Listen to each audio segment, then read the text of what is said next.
Le damné.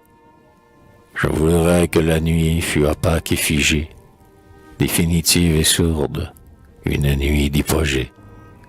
J'oserais approcher, soudainement hardi, de la femme pour qui je suis un grain de sable, et d'un mot lui crier mon rêve inguérissable.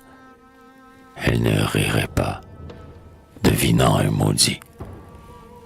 Pour m'imposer à ses pitiés de curieuse, je ferais de mon corps une chose hideuse, et m'en irais pourrir sur un lit d'hôpital. Mais de plaisir son cœur est seulement avide. Pour son linge elle craint une senteur d'acide. Elle ne viendrait pas diviniser mon mal. Ayant dit mon amour et ma désespérance, je me tuerais avec bonheur en sa présence, pour l'avoir essayé en un geste à m'arrêter.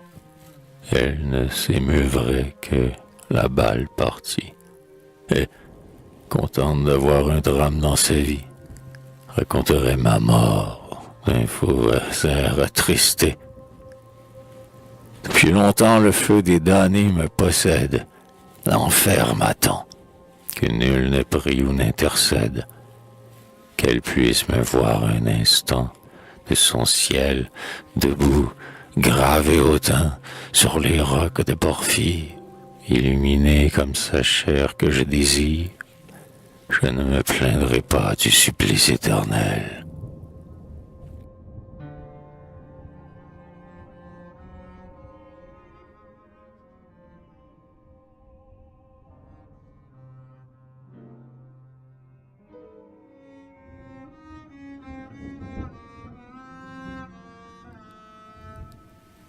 Nouvel amour. Comment savoir d'avance si ce nouvel amour sera la vague immense qui transportera l'âme ivre d'émotion, jusqu'où s'annonce enfin la révélation, ou s'il ira se perdre en fol espoir vivide, en trépignement dans le vide. À sa famille de pensée, une femme nous présenta. Ravis, nous avons dit, en phrases nuancées, vers quel bonheur tendaient nos pas. Un soir de clair de lune, un moment de tendresse et de rêve charnel, où le monde paraît simple et presque irréel, cette femme devient la grisante fortune que notre désir appelait. Le songe autour de nous danse un pas de ballet. Tout à coup transparaît en l'aimé une tache qui nous hallucine, grandit, éclipse ses vertus et cache son charme de jadis. Et parce que la dissemblance inéluctable entre les cœurs avança par hasard son jour de délivrance, le bel amour nouveau se meurt.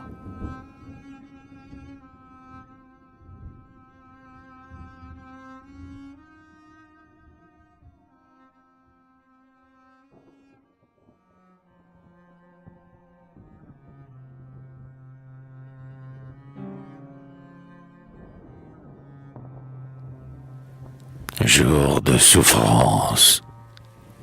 Oh, les jours où le cœur broyé dans un étau, sans monter, comme une marée, la trahison de la femme adorée, où sans cesse l'on tourne et tourne en son cerveau la même torturante idée, où, des heures, l'on tend une oreille obsédée par le pressentiment trompeur.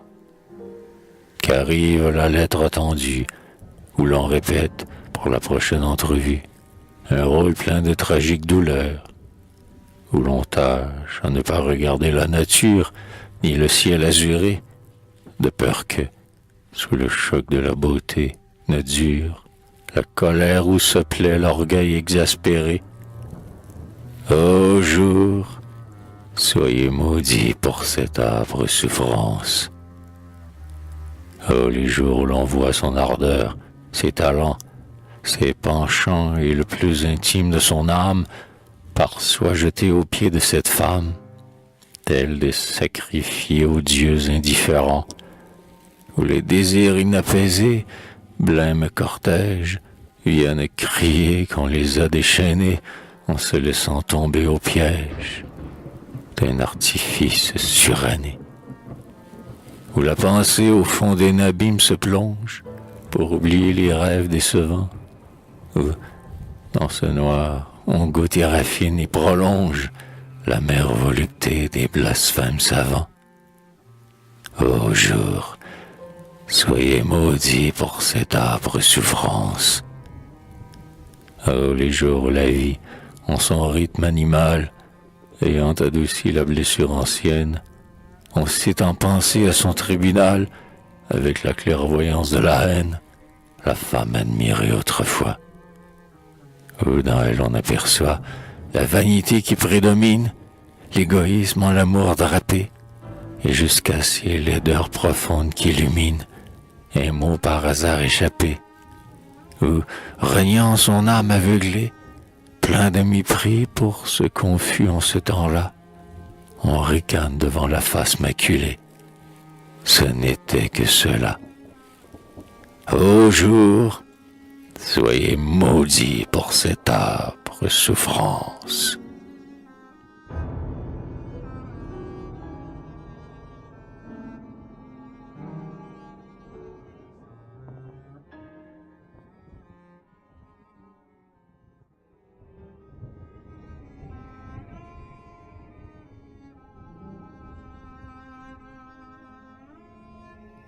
La sacrifier.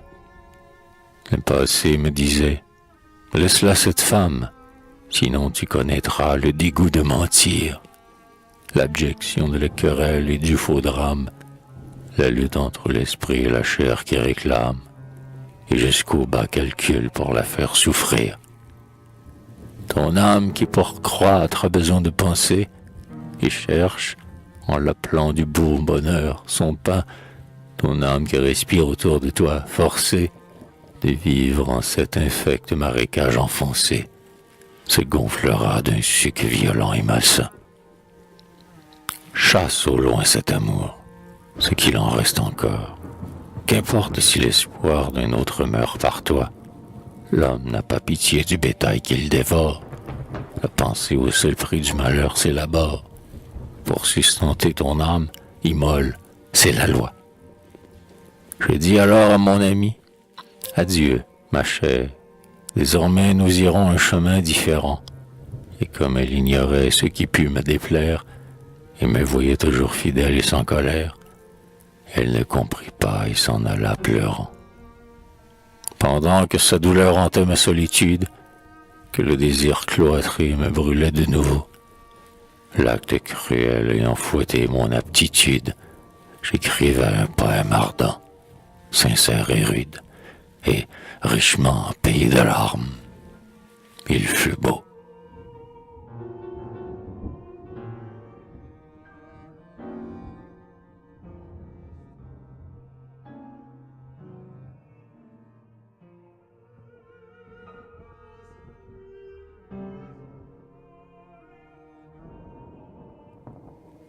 Vigile. Oh, les mots qu'on adresse à la femme attirante, les mots qu'on veut badins, spirituels, charmeurs, mots voilés et pensifs, échappés ou contentes, prélude où le désir se cache dans les fleurs. Oh, les regards soudainement pleins de lumière, où se révèle un cœur ouvert et confiant. Regards que l'on dirait de limpides prières, respectueux regards, manège inconscient.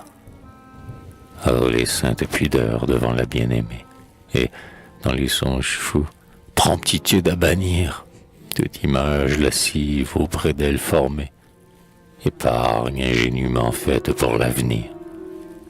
Vision d'un bonheur imprécis et sans fièvre, chaste frémissement qu'on se joigne les mains, et que l'on croit baiser une âme sur des lèvres, mirage nécessaire à l'idéal humain. Les yeux mi-clos, la chair se prépare au festin.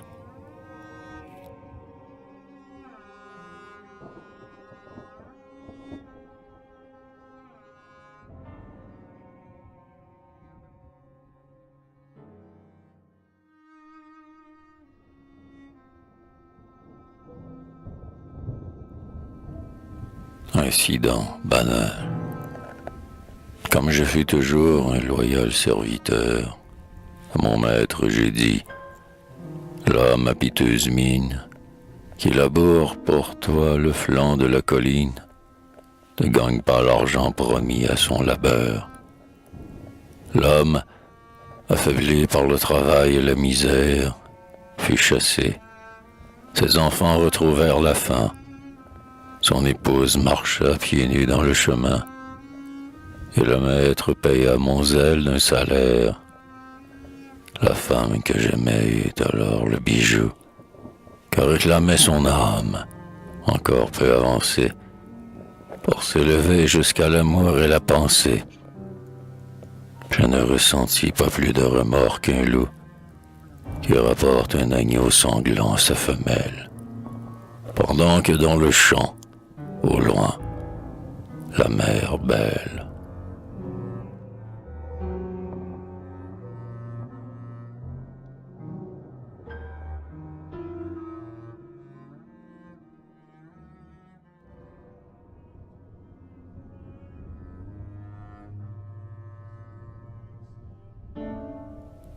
Nocturne, que chantent les grillons et s'allument les phares, un esprit venu sur le fleuve houleux réapprendre en nos cœurs des mots miraculeux. N'incite plus au vent les feuilles aux bagarres. Dans l'air est apparu l'ancien rêve d'amour, l'impérissable rêve aux chastes et blancs contours. Grillons, chantez encore et que brillent les phares. Voici notre passé de désir haletant. Terre, jette un tapis de mousse et de pétales devant ces jours chargés d'erreurs sentimentales qui clament la valeur grandissante du temps si précieux pour nos âmes avides. Effeuillez-vous, ô fleurs, ondes, calmes et tes rides. Voici notre passé de désir haletant. De lourds oiseaux de nuit s'en vont battant des ailes. Partout l'effort de vivre en l'ombre est suspendu. Plus nous voulons reconquérir le temps perdu, et plus nous retenons les paroles formelles. Nous hésitons, de peur de nous tromper encore. L'espérance d'amour, triste, prend son essor, avec les grands oiseaux qui fuient battant des ailes.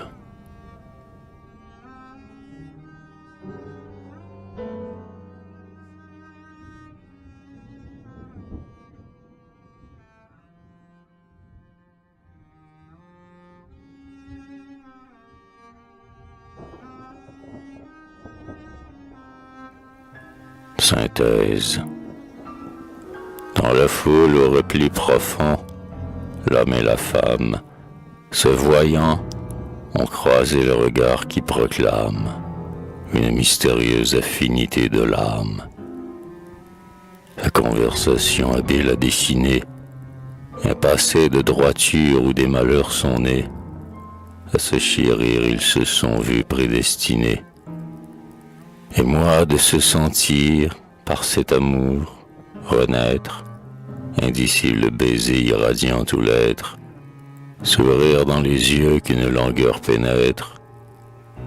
Ils disent leurs projets, leur travail quotidien, les secrets négligés aux premiers entretiens, et de leur don bientôt, ils n'ignorent plus rien.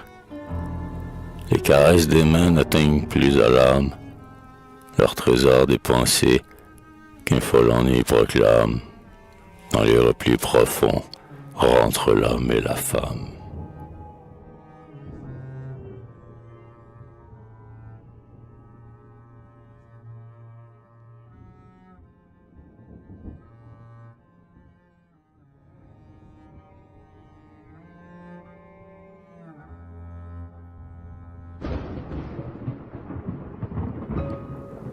Impuissance. Je ne sais pas si je sais vivre. Plusieurs fois chaque jour, je devrais arrêter.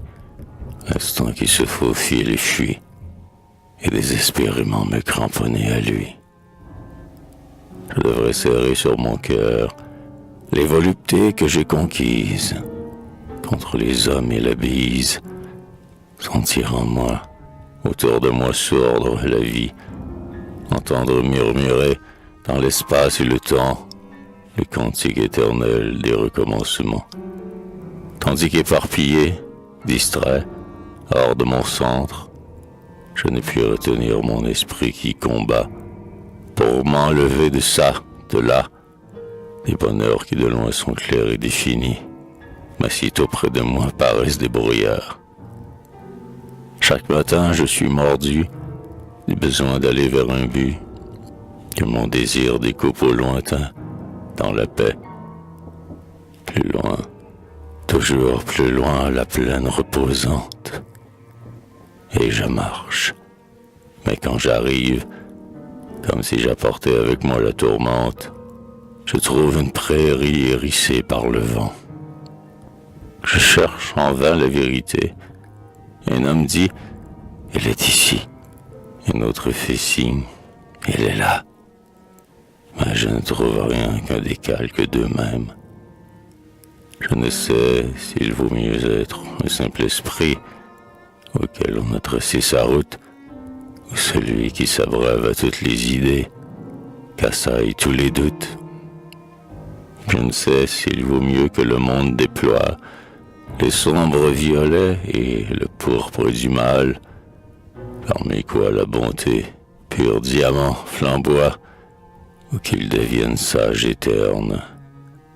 Je ne sais même pas si mieux vaut une nuit d'orgie ou de pensée. Je repose du pied des dieux que dans 1000 ans d'autres peut-être adoreront, comme je l'ai fait à mon heure. Parmi les vérités contraires, chacune calmante à son tour, je suis comme au milieu des plantes salutaires, mais dont nul ne peut me soutenir toujours. Je ne sais pas encore si je n'ai pas toujours rêvé. Tout à coup j'aperçois que jaunissent les feuilles, et je dis, c'est l'automne. Mais qu'ai-je donc fait de l'été? Je cherche alors ce qui m'advint dans le passé, la colonnade de ma vie, la volonté libre et suivie, par laquelle je fus moi-même éperdument. Les montagnes et les vallées de l'existence impérieusement dictèrent ma conduite. La faim me bouscula jusqu'au lieu d'abondance. Mon courage naquit de l'effroi d'un malheur à venir plus grand que celui du moment. Je ne sais sur quoi m'appuyer. Je vis de mouvement et rêve de bonheur, alors que le bonheur, m'arrêtant, me tuerait. Aucun jour ne ressemble au jour qui le précède. Incessamment, la voix des âges se transforme. Je passe au milieu de mes frères. Je les vois se rosir de la flamme première, puis se plisser, pareil à des outres vidées, et, quelques matins, disparaître. Magiquement croît la forêt où jadis l'herbe s'étalait. La vie aux formes innombrables s'impose à mes regards, me commande, m'étreint sans dévoiler ses fins. Et, face à l'étendue, ballant, désemparé, perdu sur cette terre absurde où nul ne pénètre les autres, où nul ne se connaît lui-même, où nul ne comprend rien, je crie mon impuissance aux formidables forces de la matière en marche, éternelle, infinie.